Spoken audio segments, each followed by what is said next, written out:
I never thought a gaming lobby could change my life, but that's exactly where it started, and where I almost lost everything. My name is Addy. I'm 26 years old. I work from home, and I spend most of my evenings playing an open-world survival game. It's the kind of game where the world is brutal and unforgiving, and surviving alone is nearly impossible. You need allies. You need someone watching your back. About 6 weeks ago, I found mine, or so I thought. His username was Echo. He appeared in my server one evening, offering to help me clear a particularly brutal area I'd been stuck on for days. He knew exactly what he was doing. Patient, tactical, funny in the dry, understated way I appreciate. Within a week, we were logging on together every night. He remembered details I mentioned offhand, that I preferred stealth builds, that I hated the swamp biome, that I always named my in-game horses after jazz musicians. It felt like genuine friendship, the kind that doesn't come along often. We eventually migrated to Discord, which felt like a natural step. Voice calls, then video calls. He never showed his face, always claiming his camera was broken, but his voice was warm and easy to listen to. I didn't question it. I trusted him. One evening, I was sitting on my balcony as the sun went down, painting everything amber and rose. It was genuinely beautiful, the kind of sunset that feels unfair to keep to yourself. I snapped a photo and sent it to Echo without thinking. Just a pretty view, I told him. He said it looked peaceful. I forgot about it almost immediately. 2 days later, I got a message from him. No greeting, no preamble. The pizza place on the corner of 4th and Main is having a sale. You should go. I read it twice, then a third time. My stomach dropped so fast it felt physical, like the floor had tilted beneath my feet. I had never told Echo what city I lived in. I had never mentioned my street, my neighborhood, or anything about my surroundings.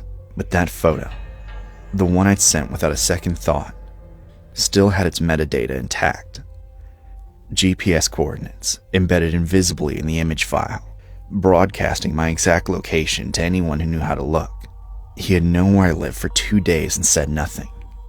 I blocked him on every platform, deleted my Discord account, and sat in my bathroom with the lights off for 20 minutes trying to slow my heartbeat. I told myself it was over. I told myself I had caught it in time. I was wrong. That night, around 9 o'clock, my phone buzzed with a notification from a food delivery app I hadn't opened in weeks. Your order is outside. I hadn't placed an order. I walked to the front door and looked through the peephole. A delivery driver stood on my porch, a large bag in his hands, completely unsuspecting. But behind him, idling at the curb with its headlights off, was a dark SUV, just sitting there, waiting. I didn't open the door. I watched the driver set the bag down and leave. The SUV didn't move. Then my phone buzzed again, an unknown number this time. You forgot to say thank you, Addy. I even got the extra dipping sauce you like. My hands were shaking so badly I could barely dial. I called 911 and was talking to the dispatcher when the SUV's door finally swung open. A man stepped out onto the pavement. He wasn't rushing. He moved with the calm, deliberate patience of someone who had planned this carefully and was entirely unbothered by what he was doing. He was carrying a heavy roll of industrial plastic sheeting in one hand and a gym bag in the other. He didn't come to the front door. He turned and walked along the side of the house, directly toward the window of my home office. I ran. I made it to that room just as he reached the window. He looked straight at me through the glass, and he didn't flinch. He didn't run. He held up his phone so I could see the screen clearly, a real-time location tracker. A small blue dot pulsing steadily. Weeks earlier, he had sent me what he described as a gift, a custom game file he'd made for me. I had opened it without hesitation. Somewhere buried inside it was a tracking script that had been reporting my location ever since. He knew where I was in my house. He had probably known for days. I heard sirens before he got the window screen fully removed. He was still working on the window frame when 2 patrol cars came around the corner. He was arrested on my side lawn, gym bag at his feet. The police told me afterward what they found inside that bag. Zip ties, a syringe loaded with a sedative, and a printed document. Every message we had ever exchanged, going back to the very first night in the gaming lobby.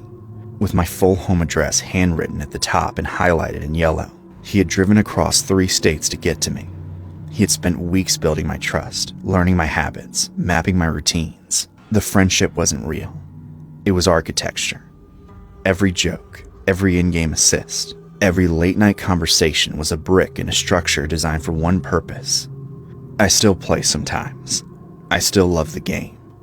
But I strip the metadata from every photo I take.